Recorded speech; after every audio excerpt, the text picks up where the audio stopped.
Hello, hello, hello. You're welcome today. This is Dr. Mbuagbor. Is another exciting moment to have time to share with you. Keep telling your friend, tell somebody to tell somebody that Dr. Mbuagbor is online, is live. So today we're going to be looking at what are the practical steps to succeed in life. What are the practical steps? What does it take to succeed in life? What do you need to succeed? So as you get connected, talk to somebody, that Dr.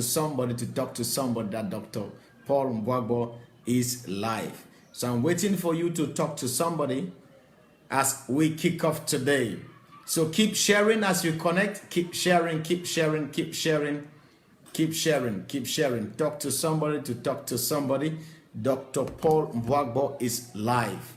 So it's going to be an awesome time. Really big time today. I'm telling you the truth. It's going to be an awesome time.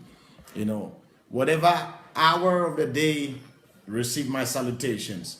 Whatever part of the world you're watching, receive my salutations. You're watching from Canada, you're watching from the US, from Russia, maybe from the Middle East, whether it be from Dubai, Hong Kong, wherever you're watching. Right here in Africa, Nigeria, Gabon, South Africa, or Cameroon, wherever our tentacles, how far we've gone, just keep sharing. Tell somebody Dr. Mbuagbor is live. So we're going to have an excellent moment together. I'm telling you, I have so many things to share with you today. But before we start, I wanted to talk to somebody, that Dr. Paul is live. I'm waiting for you to get connected. I'm waiting for somebody to get connected, to talk to a friend, talk to somebody. And if you're there, get connected. Let us know where you're watching us from. Tell us which country, which part of the world you're watching us. I really want to share with you some deep things today. Let us know where you're watching us from. Oh, my sister Chantal Zuncha. Thank you for connecting. I'm telling the other day, watch your picture. Very beautiful. I'm telling you. I give my brother Cafe for the good job he's done. We celebrate you for what God is using you across the world. So please keep sharing. Tell somebody Dr. Paul is online. I'm looking at in the next 3 minutes, I'm going to be unleashing some truths. But come to think of it, the question you want to ask yourself is, do I want to succeed? And how far do I want to go in my life? How far do I want to succeed in life? And like I said, success is not measured by other people. Success is not measured by people who are watching you and telling you, oh, I think now you're successful. No, it's not measured by others. I'm telling you, oh, I greet you, Apostle, Prophet Tanya Samuel. Thank you for joining. All of you who are joining, we bless the Lord. We celebrate you. Yes, sir. Thank you for watching. Yes, you're watching not close, not too far from me. That's good. So keep sharing, talk to somebody. I want to look at practical aspects today in succeeding. I have about 15 practical steps I want to share with you. But for today, the purpose of today, I will share 7. And tomorrow I'm going to look at the other 8 different practical steps in succeeding. You see, I told you 5 things you should know about success. Number 1, success is not determined by man, it's determined by God. In other words, the person who has commissioned you should be the one to judge whether or not you are successful. Number 2, we said it has to do with your assignment. So if you have been assigned, what makes you to say you're successful or not has to do with the assignment. It is your assignment. When Paul said, he says, I've run my race, I've finished my course. He was dealing with, a particular course, an assignment that was given to him. Number 3, we said success has to do with principles. In other words, don't just sit and then success just happens by concoctions of happenstances. It doesn't just happen. You see, you must follow principles. You must follow principles. Oh, my lovely wife is joining me all the way from Chapelle Simeon. The Lord bless you, my wife. So you see, success doesn't just happen because you are just doing things. It follows principles. It follows a sequence of activities. It follows principles and sequence of activities. So success doesn't just happen, you see. And number 4, we said it can be created. So in other words, if it follow principles, like they say in science, it follow STP, standard temperature and pressure. You see, the Bible says, follow those who have obtained, their recompense, have succeeded, through patience and in continuance of good works. So in other words, you can replicate the success of others in your assignment, in your purpose, if you follow principles, if you follow the principles of God, if you follow the steps others have put in place and have achieved that great success. You see, you can follow them. You can say, okay, what made them successful? Like we looked at the components of success that was on Wednesday. If you didn't follow me, please check on it, go back. Follow me on the components of success. What makes success? So you see, it's very, very good. We shared a couple of things then. So today I'm looking at practical steps in achieving success or to succeed. Practical steps. So I am ready to go. So what are the practical steps in fulfilling purpose? What are the practical steps in fulfilling purpose? Please keep sharing, keep sharing. Talk to somebody, to talk to somebody, to talk to somebody. Dr. Paul is online. I want to keep it very practical. You see, I am as a success coach, as a leadership coach, as a consultant, I've come to discover at times, the big theorems and the theories and philosophies doesn't really help people. You may know too much, but you see, at times the practical steps to move from point A to point B at times become the major challenge or difficulty people may have and follow. So in this particular series of the myth, dealing with the myth of success, I'm talking today on the practical steps of success. So if you're going to succeed, point number one, c'est numéro un. That's what you say in French. So point number 1, find your purpose. Find your purpose in life. Number 1, you must find your purpose. What is your purpose? You see, we came here to fulfill an assignment. We came here to fulfill God's assignment for our life. We didn't engineer our coming here. We are not a product of happenstance. Our mother and father didn't just come together and we show up in the middle. You see, there was a precise purpose that preceded us. There was a purpose that determined why we should be born now, why we should be born by the parents by which we are born to. You see, there is a purpose that explains why you are born in Cameroon, why maybe you're in Afghanistan, you're watching me, maybe you're a South African, or you're watching, I don't know which country. So you see, all of this has a purpose attached to it. I'm telling you, all of this has a purpose attached to it. So you must find your purpose. Why am I here? You see, like I said, it takes your purpose to determine whether or not you're successful. If you're trying to do what everybody is doing, you're trying to be like every other person, I'm telling you, you're going to be so frustrated in life. You're going to be so frustrated. I've seen a couple of people come and meet me, because I'm a coach and a mentor. So a couple of people will come and like, you see, I'm frustrated. All the things I have planned to do, I'm not doing them. The first thing I ask them is, what did you plan to do? How is that related with your purpose in life? How is that connected to your assignment? How is that connected to your assignment? And at times when you look at such people, they have somehow achieved, in quote, greatness. They have attained some things, in their lives. They have done some things. You see, I wrote a statement the other day. I said, success has nothing to do with achievement. It has everything to do with your purpose. You see, it has to do everything. It has everything to do with your purpose. It's not about the things you are achieving, rather what you came to do. So to succeed in life, number 1, you must do what? You must set your purpose. What is your purpose in life? Why are you here? Why do you do what you do? A couple of people always ask me, must you always start with purpose? I said, yes. You see, there's nothing you can do out of purpose. There's nothing you can achieve out of purpose. There's nothing you would do that has a sense if you are not following a line of your assignment or your purpose on the earth. You know, if you're not following a purpose that you think this is the reason for which I am here. No, this is the reason for which I'm here. You must have a sense of purpose to succeed in life. You don't just succeed at doing things. You may achieve things, but you're not successful. Like I said, one of the things to know if you're successful is to find out the person who commissions you.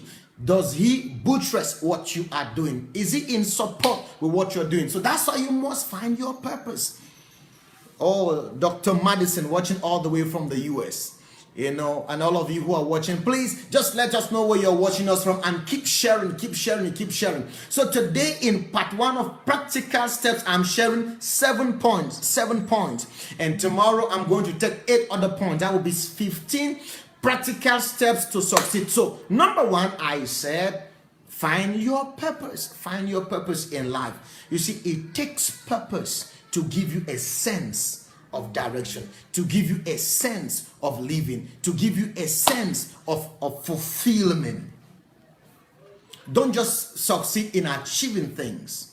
Don't just do that. A couple of people really invest time and money and resources and they're achieving great things, but they feel so frustrated. Why? Whatever they are achieving is completely out of their assignment. It's completely out of their purpose, in life. So number 1, find your purpose. You must find your purpose. If you don't know what your purpose is, you want to find your purpose, there is a series I had earlier done.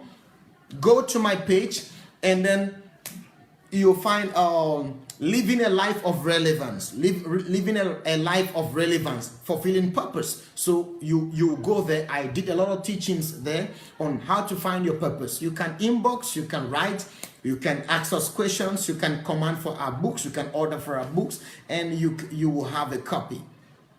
So find your purpose in life. Number 2, you see, after you find your purpose, you find that thing that makes you unique, that makes you or gives you a place amongst the living, that gives you a place amongst, you know, the planet dwellers, that gives you a sense of contribution to the universe. You know, that thing is called your purpose, that assignment, that the reason for which you came. After you have found it, number 2, have a vision.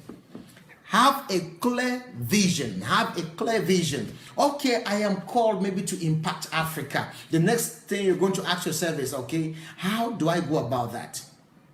Okay, maybe I'm called to impact maybe single mothers. I have a passion for single mothers. I have this deep, to help them in raising their children. I have this strange wisdom and skills and ideas to help single mothers, you know, in what they are doing. That may be your passion, and there are many of them.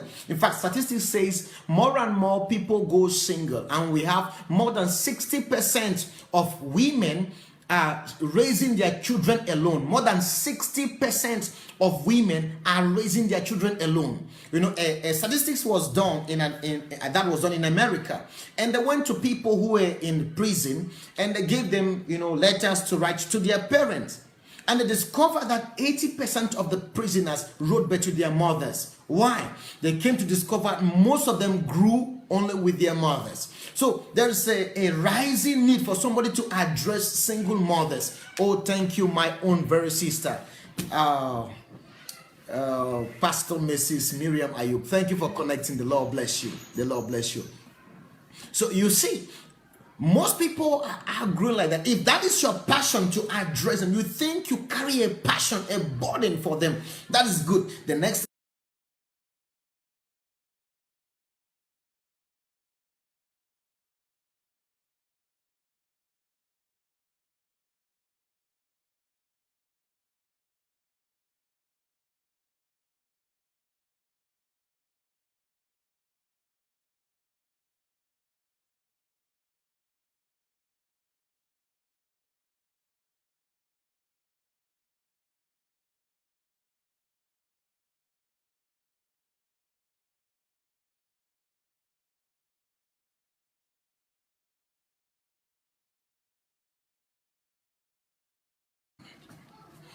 So you want to ask yourself, so how do I go about this? How do I go about it?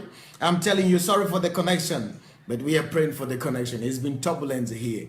You see, so a lot of people have this passion on the inside of them. You want to ask yourself, so how? This is what I feel on the inside. You see, success is not whether you have certificates. It's good to achieve certificates because knowledge is very good. We're going to see that further. You know, knowledge is very good. Achieve all the certificates. Achieve everything you can achieve. I'm telling you, achieve everything you can achieve as far as knowledge is concerned. But don't think you are successful because you have a doctorate degree. No. It has to do with you fulfilling a purpose. So when you now find that you have passion for maybe little kids or maybe passion for single mothers, like I said, so you now develop a vision, you develop a plan, a program, a vision that now will have within it projects and activities, you see. So we're going to talk about that later. So you develop a vision. What's a vision? A vision is a future scene and written down. What do you want to achieve? What do you want to achieve in the future? What is that thing you have in your mind that you want to achieve? What is that thing that attracts you? You say, okay, I think this is where I'm going to. This is my direction. This is what I want to achieve. When it is in your mind, it is a dream. But when you write it down, it is a vision. That's what God told Habakkuk. He says, write down the vision. Write down the vision. So what you don't write down is just a dream. It's just a dream. It's just a dream. It's just a dream. Oh, thank you so much, Dr. Madison. Thank you. Thank you. So I'm telling you, it's very important. So what is that vision? Vision is that thing you have captured. This is what I want to become in the future. This is what I want to pursue in the future. This is what I want to do. This is what I want to engage my life in achieving. This is what I want to engage my life in achieving. Until you achieve that one thing, I'm telling you, whatever you're achieving doesn't make sense. Doesn't make sense. So you must find out what is that thing. What is that thing you want to achieve? So write it down. So vision is that thing, that problem. You want to talk to single mothers. You want to help them. You want to help them maybe how to raise their kids. You want to help them because some of them are going through depressions. You want to help them to come out of depression. You want to help them. So write it down. Write it down. That becomes a vision. And now you can develop projects like seminars you're going to be doing for them. You can develop, I don't know, maybe projects how to help them beef up their finances, because most of them, being single parents, find it challenging. Find it challenging to be able to raise the resources they are looking for. At times to prosper, at times to progress, at times it's difficult. So what do you want to do? Write it down. I'm not at the level of developing projects. I am at the level of you writing it down. I was once told by a great friend. He told me, he said, and I wrote it in my book. He said to me, the shortest pencil is longer than the longest memory. The shortest pencil is longer than the longest memory. In other words, whatever you have in your mind, you have to write them down. You need to write them down. Whatever you have in mind, write them down. Write them down. You see, you cannot say it is a vision until you have written it down. It doesn't exist in your mind. So you can't say it is a vision until you have written it down. Until you have written it down, you must write it down. You must write it down. So I'm encouraging you, that thing you have in your mind, write it down. That's what a vision is. Now you're going to develop, like I also taught on vision on the series I sent you to, living a life of relevance, having a clear vision. I did some teachings on that. You can also order our book, Dare to Fulfill Your Dreams. The book talks mainly on visions, on developing your vision, fulfilling your vision in life. So get it. I'm telling you. So number one, do what? Find your purpose if you're going to succeed. Number 2, develop a vision, a clear-cut vision. A clear-cut vision. So if you don't have a clear-cut vision, I'm telling you, it's going to be tough, it's going to be hard, it's going to be difficult for you to succeed in life. It's going to be difficult for you to succeed in life. So you may be achieving a lot of things, but you're not successful. So number 1, purpose. Number 2, vision. Number 3, get to work. So you see, number 1, you've discovered your purpose. Number 2, what have you done? Talk to me. Write to me. What have you done?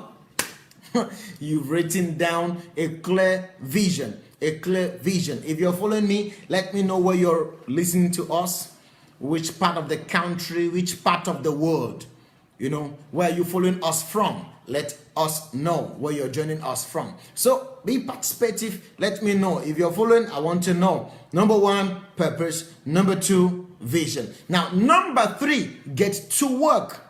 I want to read you a particular passage that has blessed me. You see, Proverbs chapter 22, it is Solomon that said it. Proverbs chapter 22, verses number 29, which is the last verse of that particular book, that last verse of that particular chapter. He said, "Seest thou a man," Old King James, "seest thou a man that is diligent at his work?" He says he will stand before kings, he will not stand before common men. Let me paraphrase it in simple English. It says, if you see a man who is diligent, skillful at his work, he is going to stand before great men. He's going to stand before greatness. So, number 1, a man who is skillful at his work. So, let me pick first the word work. So you see, if you don't work, you cannot be successful. If you don't work, you cannot be successful. Thank you, my brother. So whatever you don't get involved in doing, you can't produce results. You can't produce results. You see, I love what the Holy Bible says.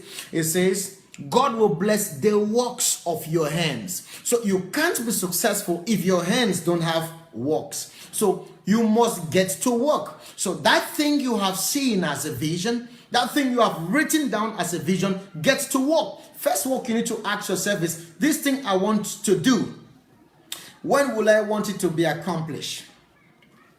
The time frame will tell you the number of energy, the amount of energy you're going to invest in achieving this result. Hello? So when you ask yourself, okay, this is what I want to accomplish. Second question, do I have the capacities, the skills, the energy, the wisdom, the intelligence to fulfill this? If not, then you will now see the man that is skillful at his work. So you will now add skills to your work, which brings us to the 5th point. You see, before I get to the 5th point, let me stay on the 3rd. Get to work. There are 2 ways to work. You work hard and you work smart. You work hard and you work smart. You work hard and you work smart. In other words, what am I trying to say? You see, somebody may be working hard and is sweating, perspiring, and to him it's like, wow, I've done this much work, and has used a lot of energy, which is good. But at times, the procurement in terms of proceeds, in terms of results, may be this little. But to work smart is you don't only use your energy, you use your mind.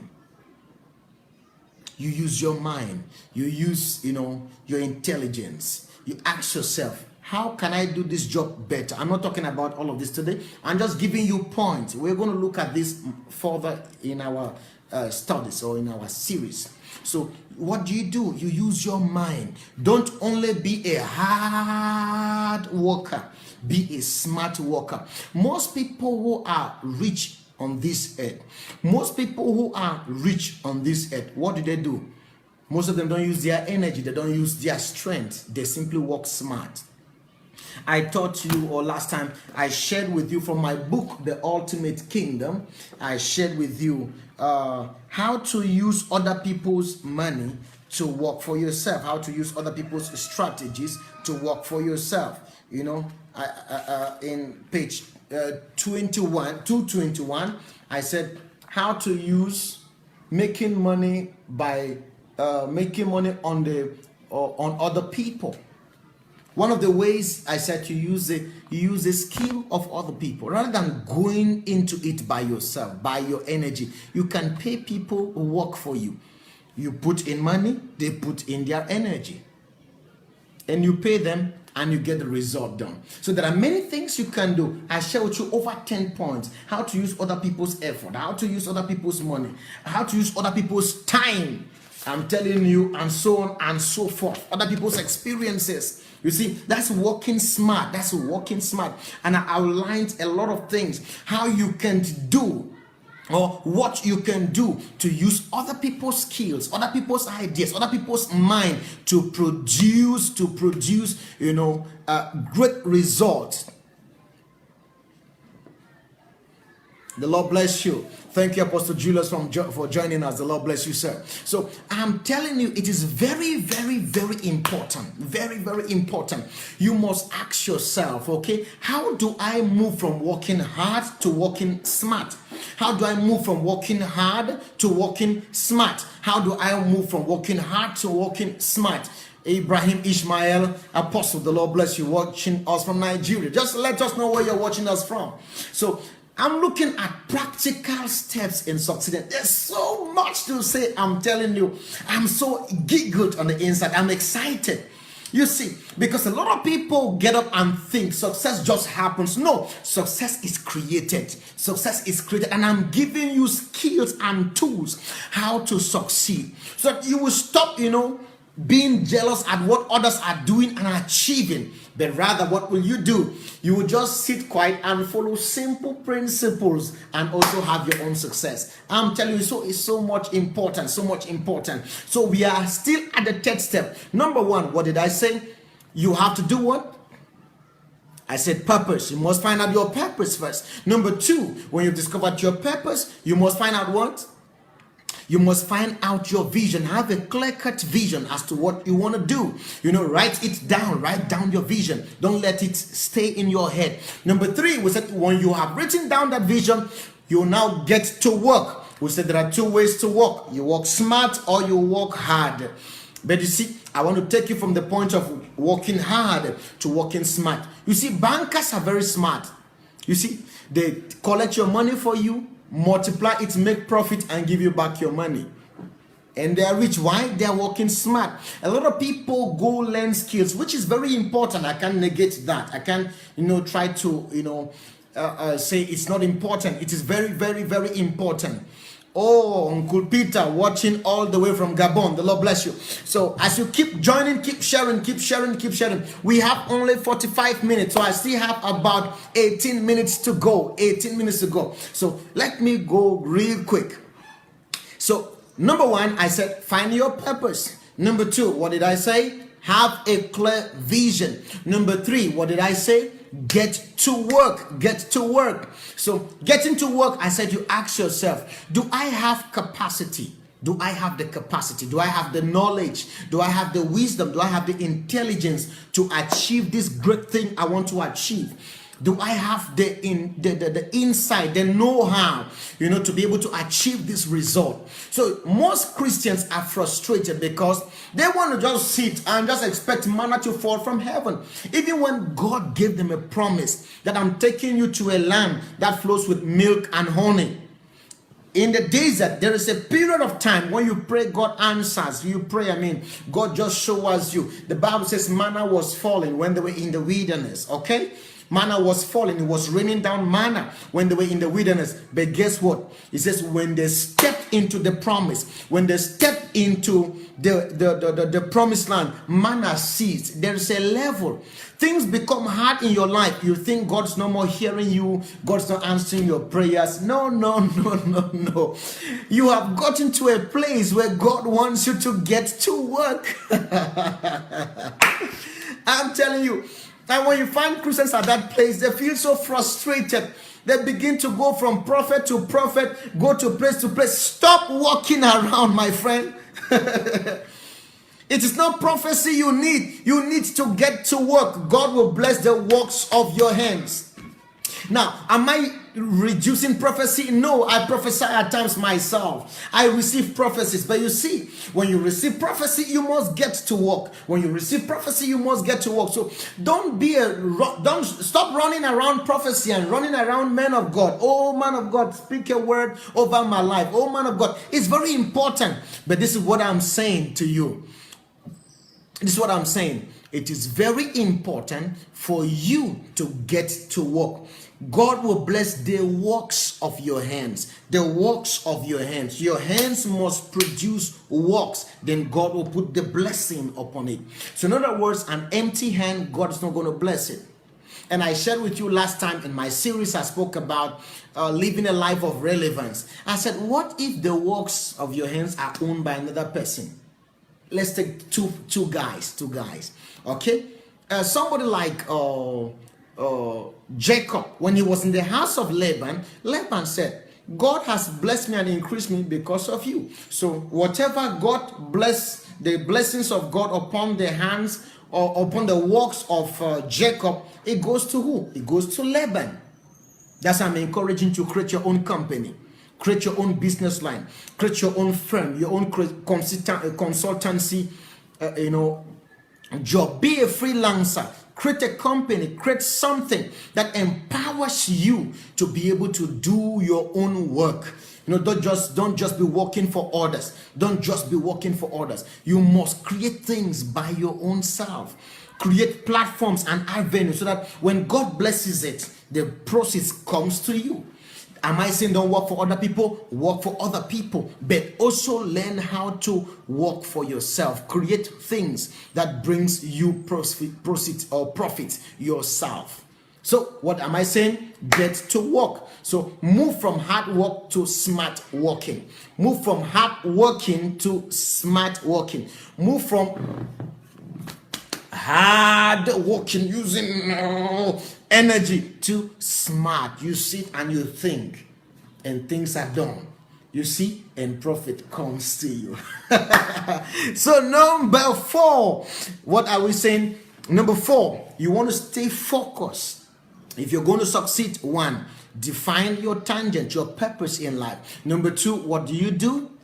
You write down a vision. Number 3, you get to work in the accomplishment of that vision. Number 4, stay focused. Stay focused. You see, one of the things they spoke about the eagle is that the eagle sees far as almost 5 kilometers ahead of its destination. 5 kilometers. Why? The eagle is single-eyed. It's so focused. So it can see far. When you're dispersed in your energy, today you're here, tomorrow you're here, every opportunity you're jumping into it, you see, you get distracted, you're not focused. You see, the fact that there are challenges in what you're doing is not the reason why you should quit what you are doing. The fact that things are tough here and there is not the reason why you should quit what you are doing. The fact that you're going through turbulent seasons and challenging moments, you're going through, your life is like upside down. It simply means look at things from the down and begin to go up. Just restructure yourself. Don't get distracted and begin to pursue all type of frivolities, and get, distracted. Stay focused. Stay focused. Stay focused. Tell somebody for me, stay focused. Write to somebody, stay focused. I'm telling you, focus is one of the things that is lacking in the lives of many people. They are too multiple-eyed. In other words, they are seeing too many things at the same time. They are pursuing too many things at the same time. And sometimes it is the reason why they don't succeed in whatever they are doing. It's one of the reasons why they don't succeed in whatever they are doing. If you're going to achieve success, I tell you the truth, you have to stay focused. You need to find a purpose. You write down your vision. You get into the working, and then you stay focused. Point number 4, you stay focused. It doesn't matter what is happening. You say, be good at one thing until that thing becomes excellent. Be good at one thing until that thing becomes excellent. Be good at it. Stay focused. Stay focused. Stay focused. Don't be distracted. Oh, Mama Maria Elizabeth, watching me all the way from the US. The Lord bless you, Mama. I hope you're enjoying Donald Trump. The Lord bless you. So stay focused. Stay focused. If you lose focus at times, what happens is you get distracted, you dispatch energy, you dispatch resources, you see, you're carried. By the time you come back, you have wasted time, you have wasted energy, you have wasted money, and you have maybe even lost opportunities in the area where you were, in that which you were supposed to be doing, So I want to encourage you, stay focused. Stay focused at that thing. Stay focused at that one thing. Number 5, be patient. You see, one of the virtues that is missing now, the missing ingredients in the life of a lot of people, they are too in a hurry, especially this generation. They look at their friends. So you look at your friend, he's driving a Rolls Royce and he's just 35. You look at this one, man, he's flying his private jet and he's just 32. Mark Zuckerberg, how old is he? Over $52 billion. My God. Woo! So you look at Mark Zuckerberg, you tell yourself, this young boy, how old is he? He's not up to 36 years. He's thinking about maybe 32 years old. And he has over $56 billion. And you begin to break your head. Cool down. Be patient. Be patient. You see, I learned something over the years. There's a plant in Japan. When you plant it, it takes between 5 years before it comes out of the ground. So it takes 5 years going downward. It takes 5 years to go downward. It takes 5 years to go downward. Thank you, Dr. Madison. I'm telling you, my brother, we are in a microwave generation. They want things right now. No. Be patient. Be patient. I ask people, how long do you want to live on the earth? If you have 100 years to live, why will you break all your energy and all your time because you must achieve something within a short time? A young man came to my office. He says, before I'm 30, I must be married. Do you have the money? No. Do you have this? No. He must be married. He's talking to me in November. December is his 30th by December. And that's the generation. They want that car now. They want that house now. So I was talking about this seed. You see, here in Africa, if you want to eat 3 months, in 3 months' time, plant maize. That is corn, maize. You plant it, 3 months later, oh, you have it. You have it. You have eaten it and the story is gone. If you want to plant maybe something like mangoes, in the next 4 or 5 years, yes, you can have that. You see, there are things you can plant now and have instant results. But if you're going to harvest future, you must learn to be patient. You must learn how to be patient. You must learn that there is seed time and there is harvest. In other words, there's a time you must invest your energy. There's a time when you must invest, skills. There is a time when you must do your investment and you wait. You wait. Like my brother said, microwave generation, the .com generation. We want it here and now. You look at, for example, Bishop Oyedepo achieving great things. And you want to achieve that now, you will die before your time. I'm telling you. Am I saying that you cannot achieve much? You can achieve much. You can achieve much. But you see, walk according to your capacity. According to the capacity that you have to produce the result you are expecting.